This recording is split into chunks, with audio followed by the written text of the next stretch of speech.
The following is a production of UNO Television for KYNE-TV.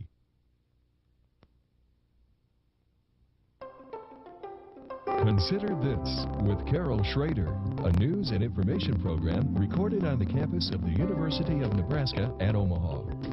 From the Fireside Lounge in the Milo Bale Student Center, here is your host, Carol Schrader.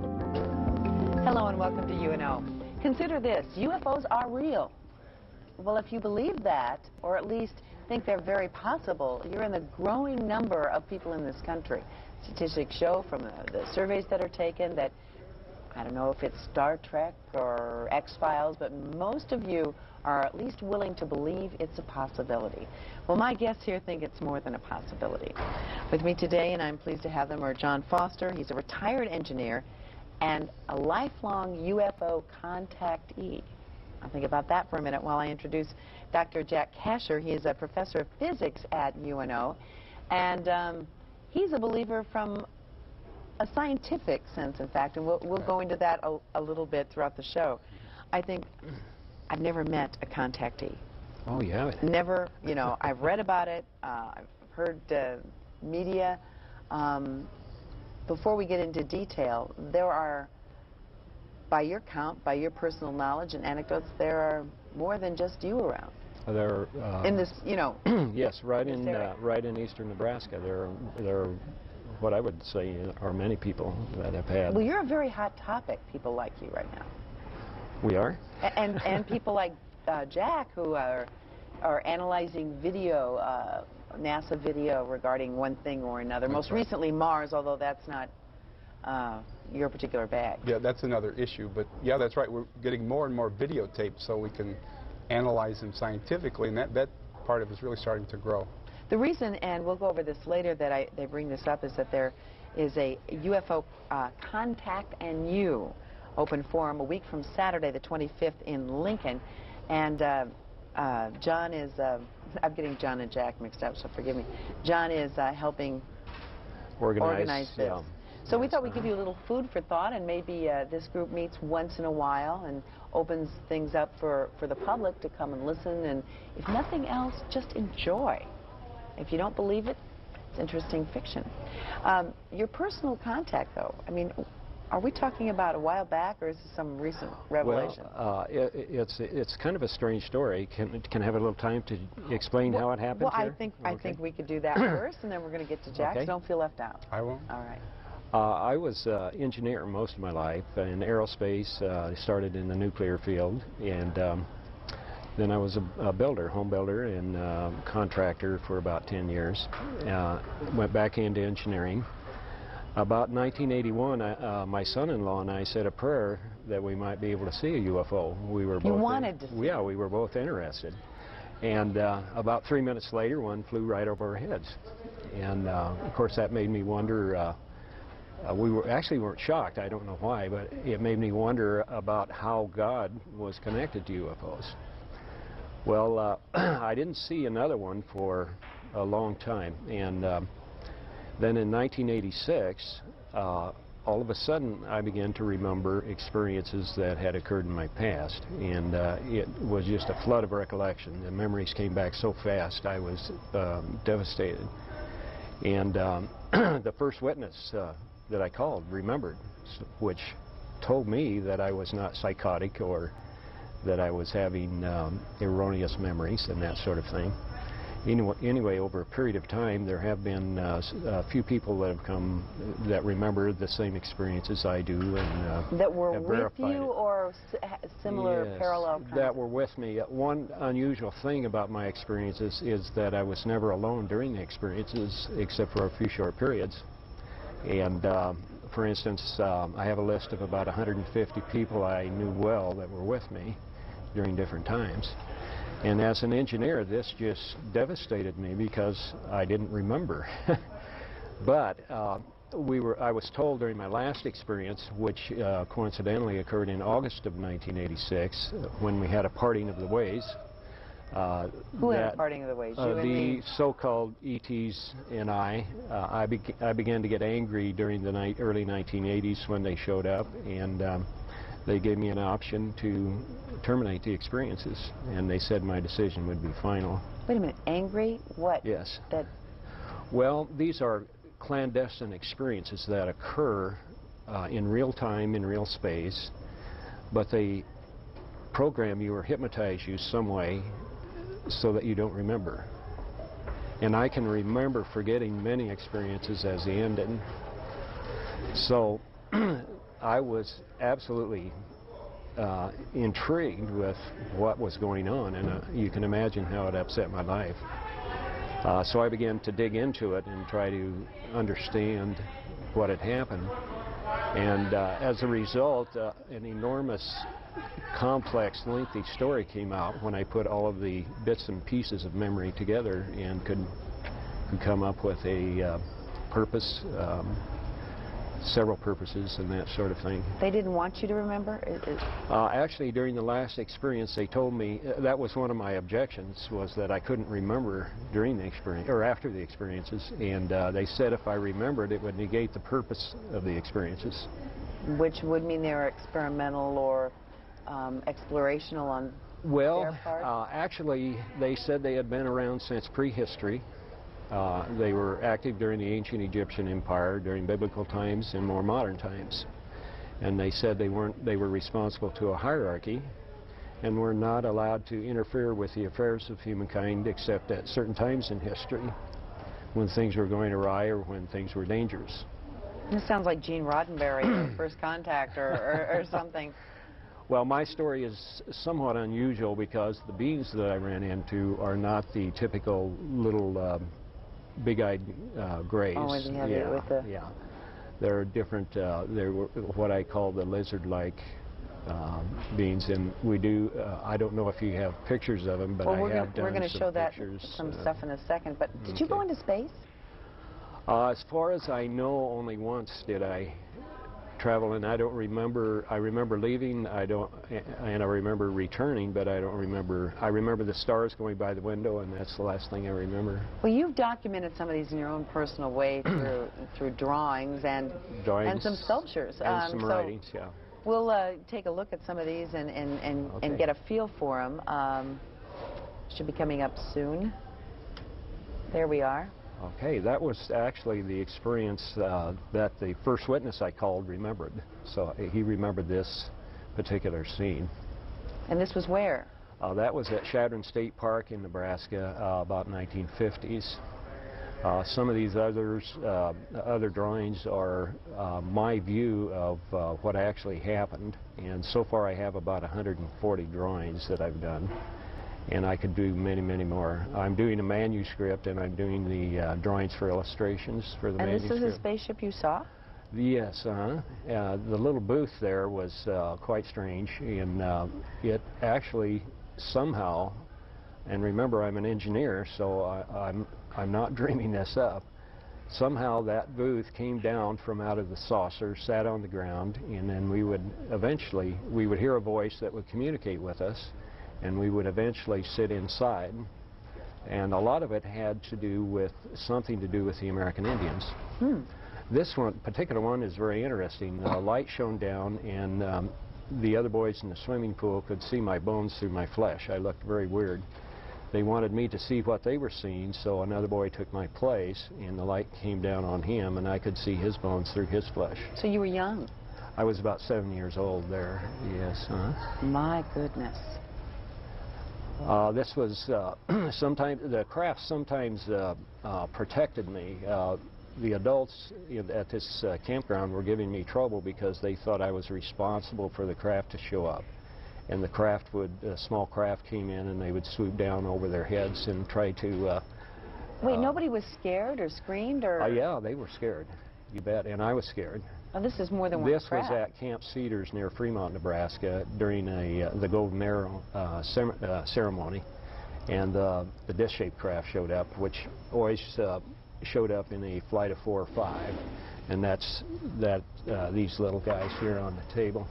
And we'll look at those. Okay. This is what I call the saucer booth routine, where the voice would encourage everybody to get into the booth for eternal knowledge and wisdom, and something to do with the Indians and the buffalo, which is very strange. And here you were sort of emulating an Indian, some traditions Yes, at your camp. I thought that was very, but this happened also throughout the 46 years of experience. This is more of the... This would be a typical scene in an evening, you might say. Sort of a formation... Yes, this is how they looked when they came in. Now, it's very interesting. Well, I should say something about this. I had simple experiences and more complex experiences, and during the more complex experiences, what seemed to be very ordinary human men dressed in street clothes would walk up to us and start explaining what was going on, and they would also educate us into American history, the Native Americans, and so forth. And were those are real humans that appeared? Well, I don't. As best as you can tell. Once I saw one of them come walking out of a volume of distorted atmosphere. Several times my relatives and I were levitated up into a craft. During this particular time, my uncles were reprimanded, you might say, for giving me trouble because of the craft. They would always give me trouble because they thought I was responsible. And I also learned more about the eternal knowledge and wisdom of Indians and Buffalo during that experience. And these are some of your sculptures. Yes, Sculptures based on what you saw, and what you remember that you saw.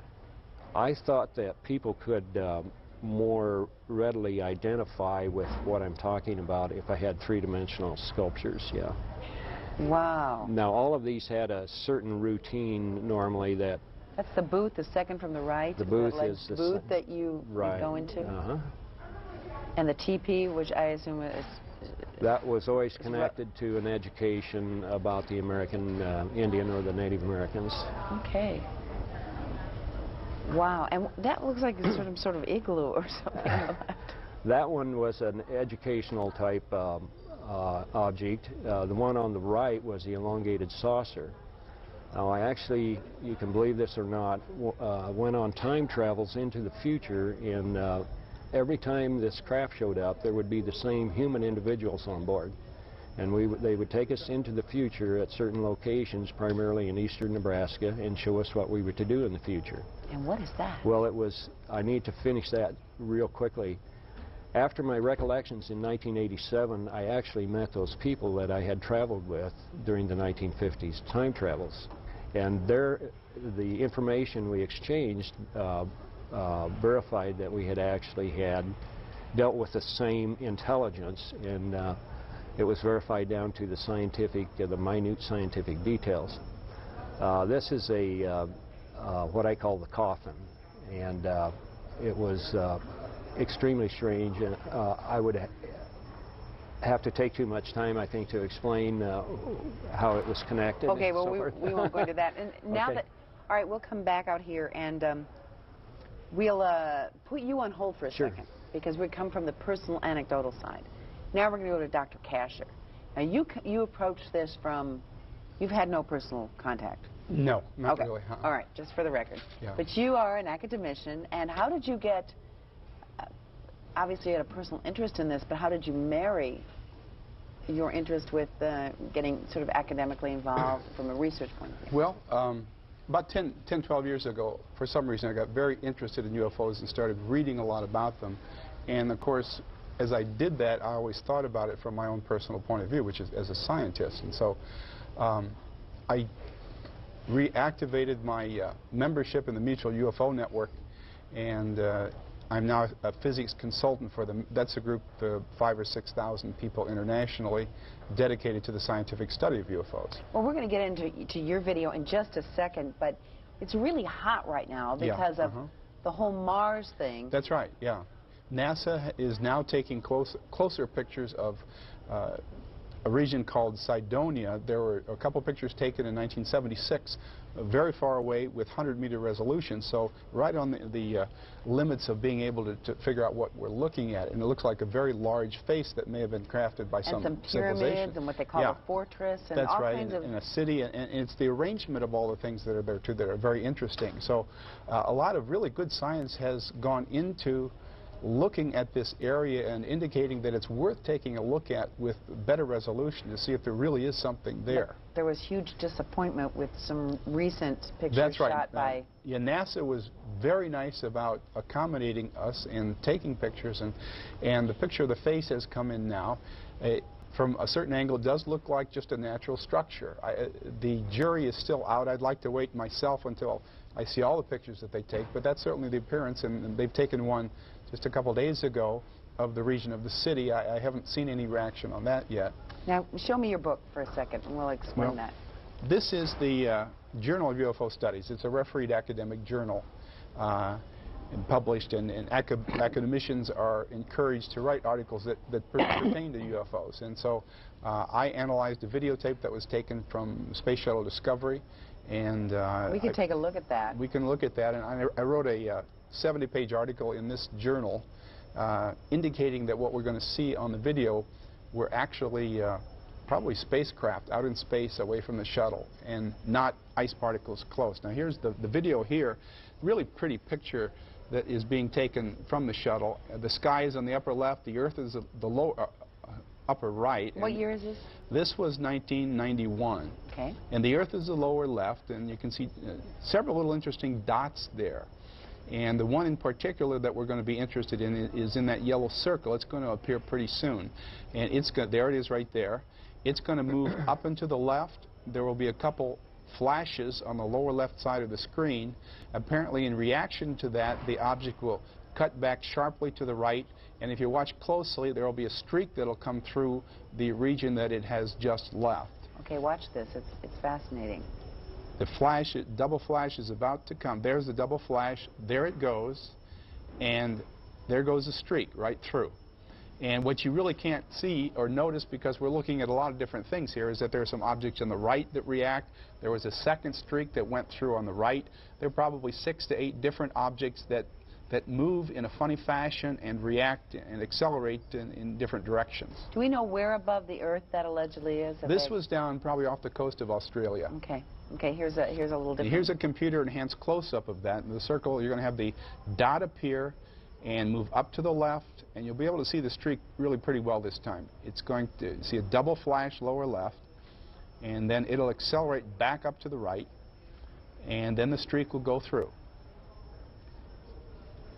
There it goes, and there's the streak that went right through where it had been. And I did an analysis of this videotape, and at least to my satisfaction, I presented maybe 5 proofs or more that these objects are not ice particles close to the shuttle. They're actually something out in space away from the shuttle.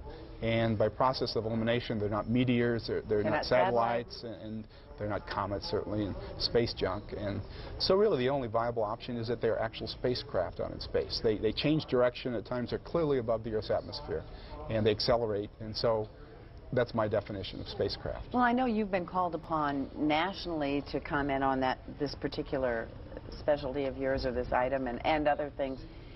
Now, what we bring here is we bring an academician, and we bring someone that's had personal experience, and of course you've talked with many others about their personal experiences. All right, now, as we wind down, there's too much to say. We don't have enough time. But you are not weird, to me. That's encouraging. I mean, I get the feeling, and I've heard many people on, like, the Art Bell show and that, who I wonder, you know, a little bit about them.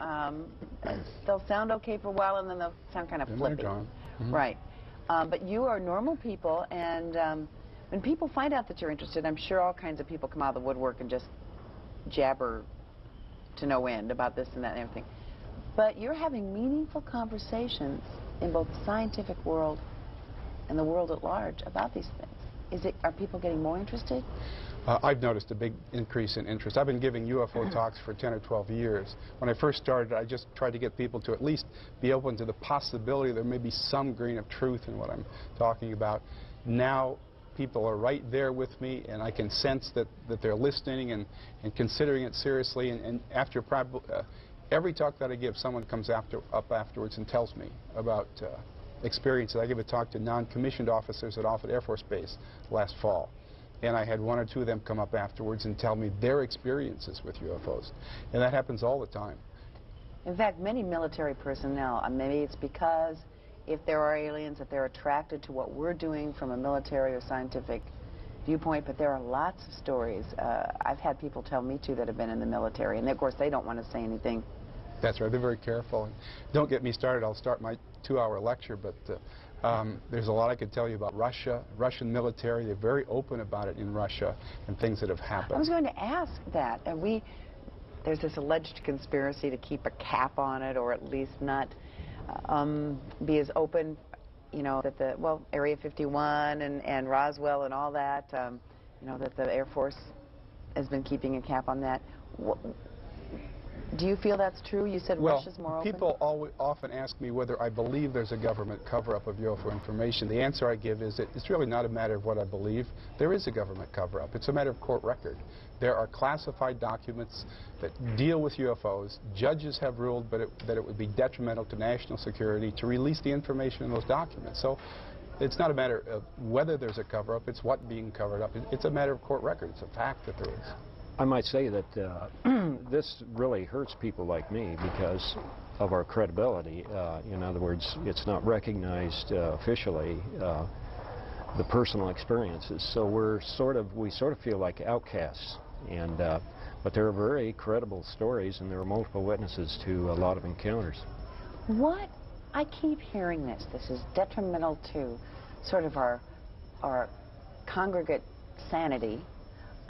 Perhaps and there are other religions besides Judeo-Christian beliefs there, but that it would just set everything absolutely in a tiz, and therefore, you know, culturally, economically, it would just fall apart. Maybe I'm just too naive. I don't get it. I've never been very sympathetic for I suppose that could happen. But, for example, I'm Catholic, and I've discussed this with priests and a lot of different people. To me, it would show God's grandeur much, much more deeply if there's intelligent life all over the universe, and if they're here, too. I mean, there's no conflict with religion for me at all. As a matter of fact, I think it supports the Bible, for instance. I can state very confidently that what I experienced is described almost perfectly in the Bible from Genesis through Revelations. And that particularly is the phenomena, the clouds of fog, that sort of thing, the voice coming from a source that you can't see, and so forth. It's a fascinating subject, and as an engineer, I'm extremely interested in the phenomena. I think it's time we get on and try to understand what's actually taking place. You know, we have oftentimes throughout, when we look at history, we try to understand the commonality in religions. We try to understand why pyramids were constructed in so many places of the world with you know, other diversities in their culture. And UFOs and alien visitations have been used as possible explanations. Is there other academic research going on? How can we academically research things that happened before our history? We can't carbon date whether or not there was an alien here, you know? Yeah, that's a tough question. That's a little bit out of my field, but right. I think, you know, there are two different points of view. You try to prove what you can scientifically, but that does not mean that the other point of view is wrong. It may mean that science is not capable of measuring it. So you have to keep that. I mean, there's been no science, as far as I know, that's measured what John has experienced. That doesn't mean it didn't happen. It just may mean that we're not capable of measuring that. You know, I think, don't we have those some scientific, somewhat scientific ways of measuring whether you were hallucinating, whether you, I mean, I know that lie detectors aren't always accurate. You can take beta blockers and, you know, and screw up a lie detector. Well, I've been through all the tests, psychological tests, and I'm not imaginative. I'm a normal. You're an engineer, no? Average person, Just kidding. you know. So that's about as far as we can go. I do believe that we can, if we pay attention to exactly what happens during the experiences. For instance, a lot of times when the craft showed up, it manifested out of thin air, a distorted atmosphere, a light blue haze, or a dense gray fog. And I think you saw on the videotape that the objects all of a sudden appeared. Now, this indicates to me that it's other dimensional or a dimensional overlap with or our a parallel dimension, or Yeah. I mean, we don't have even words to describe That's any all of this. acceptable from a physics point of view. Again, not proven, but acceptable. If we pay attention to the colors, for instance, how the atmosphere behaves during these manifestations, I believe that we can come close to maybe trying to understand a little more fully what's actually happening. And this will lead us into some new areas in physics, in science, chemistry also. You talked about feeling like an outcast, and maybe even, I don't even know how academically you feel by, do you feel a little outcast? Let's say at UNO, within the UNL system, within the... I get a little static, but for the most part it's very positive. For example, I give UFO talks a lot around town, Kiwanis and whatever. And my dean has actually introduced me twice when I gave a couple of those talks. And I'm amazed at how many Kiwanis and types of group they have on every block. But, oh, yes, they do. I know. But, and then even in the UNO community, I have people come up and tell me, I've had faculty come up and tell me, one faculty member told me that when he was 12, he was out in the backyard with his parents and they saw a saucer. And the father was an engineer, and he has been trying to figure out how the thing could fly ever since then. And so, and that's not the only person in the UNO community that has told me about their experiences too. At least there is not an effort, and I don't know if this was in the past or just my perceived, or I read too much fiction, that people like you, that sounds like people like you, are not being stifled particularly. No, but the subject is really not open to discussion in the public arena. For instance, you won't find too many people in interviews like this that would talk about time travel. That, you know, that's something very bizarre, and most scientists would say, well, that fella is crazy. I mean, he just thought he did, you know. So we have to establish that this phenomenon is real, and that has to come through people like Jack in the science. And then when that's finally accepted by the general public, we can get into some of the more meaningful things, which actually have to do with our culture and the steering of our culture through individuals such as myself. Well, we've run out of time, but you might have a chance to talk to individuals such as yourself at the UFO Contacting You Open Forum, which is Saturday, April 25th, 7 to 10 o'clock in Lincoln at the Comfort Suites. And there's a phone number here, or you can call us here at KYNE, and they'd be glad to give you the number. Gentlemen, thank you. You're very normal. I always thought you would be.